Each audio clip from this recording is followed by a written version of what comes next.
Hello bachon. So let's understand the question first. The question says when AgNO3 is added to a solution of CONS35Cl3, the precipitate of AgCl shows two ionisable chloride ions. ठीक है, सो देखिए इस question का मतलब क्या है। Question में यहाँ पर आपको ये दे रखा है कि AgCl show two ionisable chloride.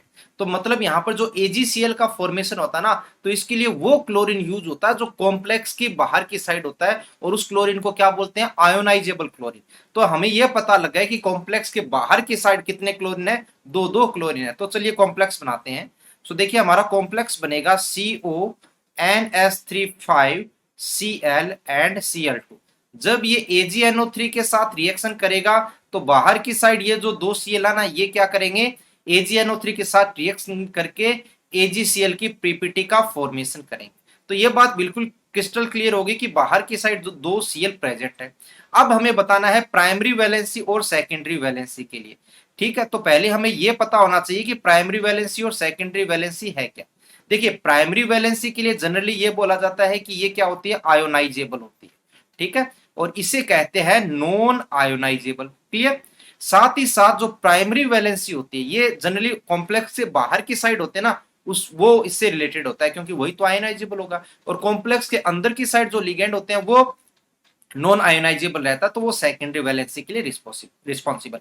साथ ही साथ क्या होता है कि इसके अंदर जो यहां पर हमारे पास है ना, अंदर की साइड जो लिगेंड्स, तो ये जो लिगेंड्स होते हैं ये CN नंबर बनाते हैं, क्या, कोऑर्डिनेशन नंबर। तो ये सेकेंडरी वैलेंसी बताएगा। और साथ ही साथ जो बाहर की साइड Cl है और अंदर की साइड जो Cl है, ये क्या करते हैं, ऑक्सीडेशन नंबर बनाते हैं। और जो ऑक्सीडेशन नंबर होती है वो प्राइमरी वैलेंसी को सेटिस्फाई करती है। तो चलिए अब चलते हैं इन दोनों Cl के पास।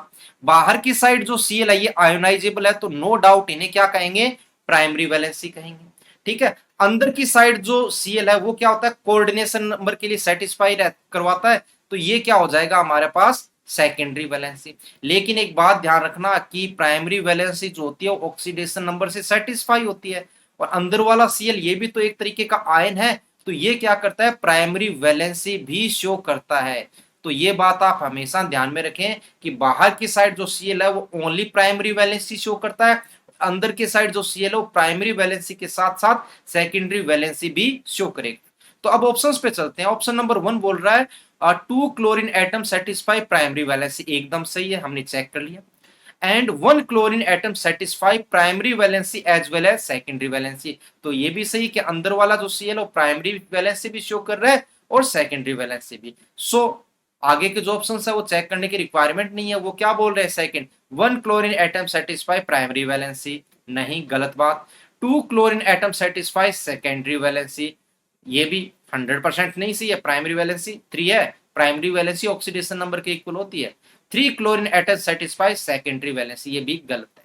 सो हमारा राइट आंसर है 1, that is two chlorine atom satisfy primary valency and one chlorine atom show primary as well as secondary valency. Okay, so hope you understand the concept well. Best of luck.